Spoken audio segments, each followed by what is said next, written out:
Many researchers who examine the Taiwan question go through reams of paper trying to decide, number one, whether Taiwan meets the requirements to be considered an independent sovereign nation, or number two, whether Taiwan meets the requirements to be considered part of some other nation, such as China. In their view, for any landmass on the planet Earth, there are only these two types of classification: an independent nation or part of another independent nation. But in 99% of these reports, the researchers typically find that Taiwan fails in some important respects to truly be considered an independent nation. Then, after further analysis, they also conclude that Taiwan also fails in some important respects to truly be considered part of some other nation, such as China. However, we have to ask the question, are there only two choices? When we speak of the classification of territory, why are these researchers proceeding from the premise it is strictly an either-or situation? In fact, these researchers can be accused of poor research. We can easily find a third category of territory by looking at the Spanish-American War cessions. Cuba had originally belonged to Spain. However, in the Spanish-American Peace Treaty of April 11, 1899, Spain renounced all of its sovereign rights over Cuba without specifying a receiving country. So, after April 11, 1899, was Cuba independent? The answer is no. Did it still belong to Spain? No.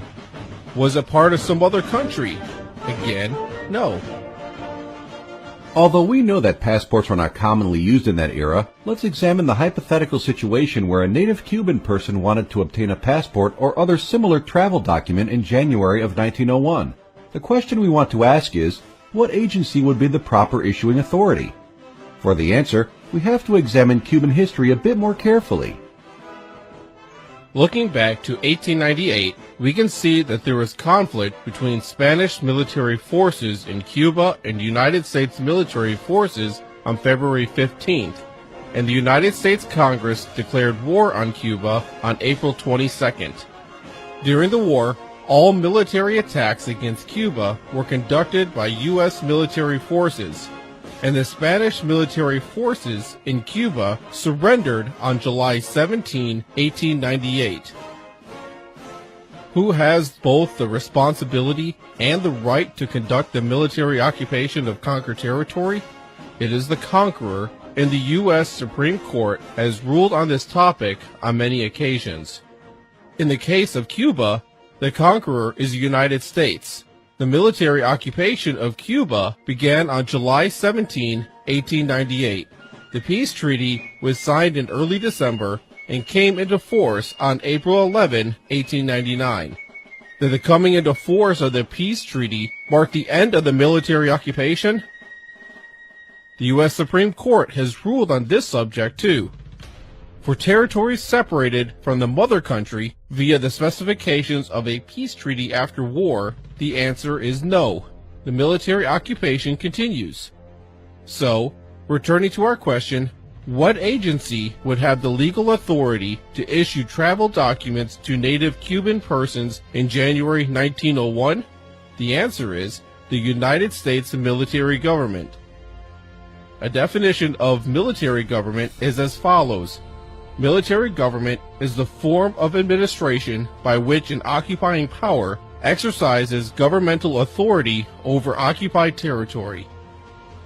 Hence, during this period, Cuba is occupied territory of the United States, but is not part of the United States. In fact, after the coming into force of the peace treaty, before Cuban independence in May 1902, court decisions in the United States found Cuba to be foreign territory under the jurisdiction of the United States. During this time, Cuba had not yet reached a final political status. Its legal status could be described as unsettled or undetermined. Now let's look at the situation of Taiwan. Taiwan had originally belonged to Japan. However, in the San Francisco Peace Treaty of April 28, 1952, Japan renounced all of its sovereign rights over Taiwan without specifying a receiving country.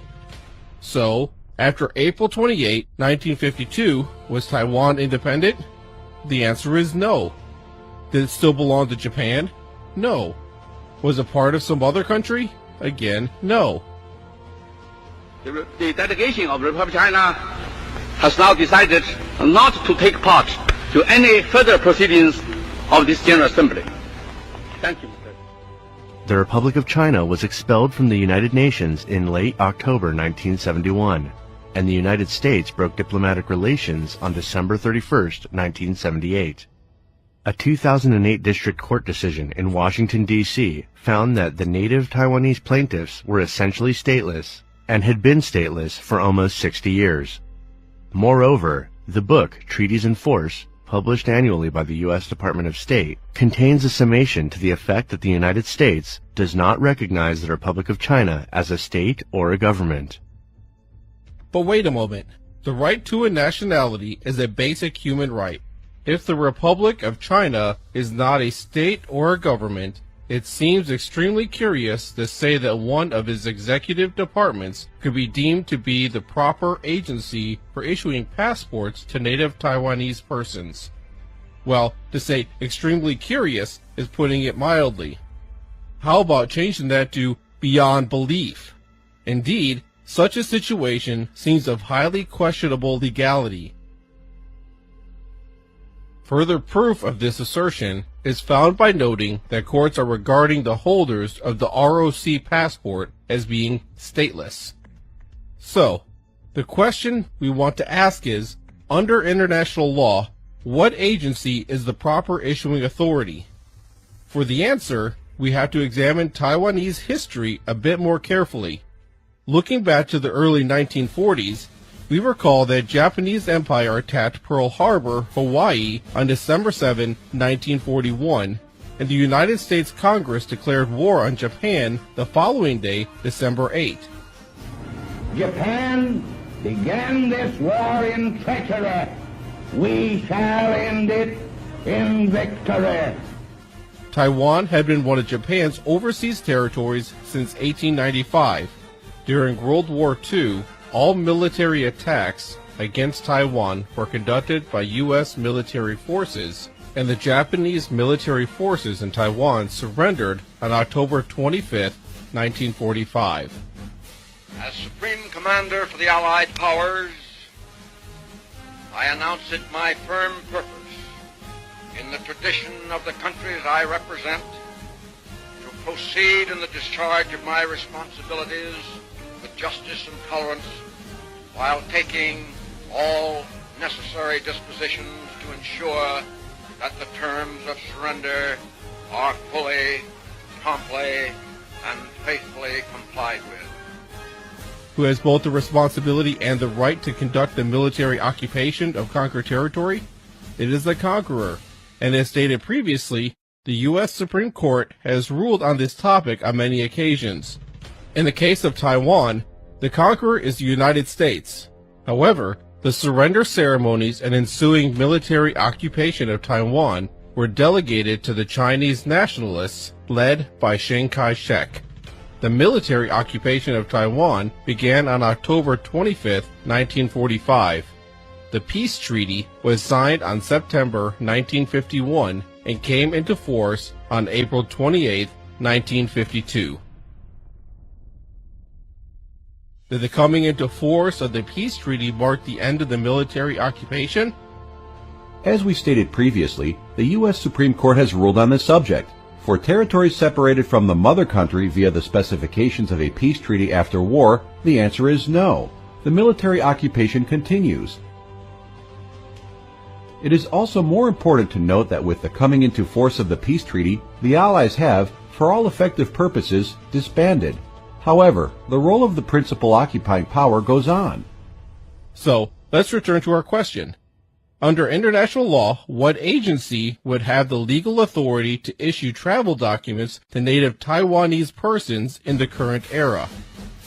Well, according to the precedent established in Cuba, and indeed in other similar situations, the answer is the United States military government.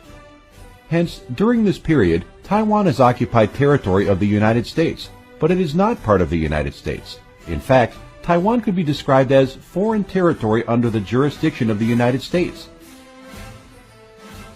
Importantly, such a determination illuminates the true meaning of the clause in the Taiwan Relations Act which specifies Taiwan as being foreign territory. Of course, during this time, Taiwan has not yet reached a final political status. Its legal status may be described as unsettled or undetermined. U.S. executive branch agencies have made these types of announcements on many occasions. But what is the Republic of China and Taiwan? Under the above analysis, the Republic of China is serving two roles. It is, number one, serving as a government in exile beginning December 10, 1949, and number two, serving as a proxy occupying force for the United States in conducting the ongoing military occupation of Taiwan up to the present day.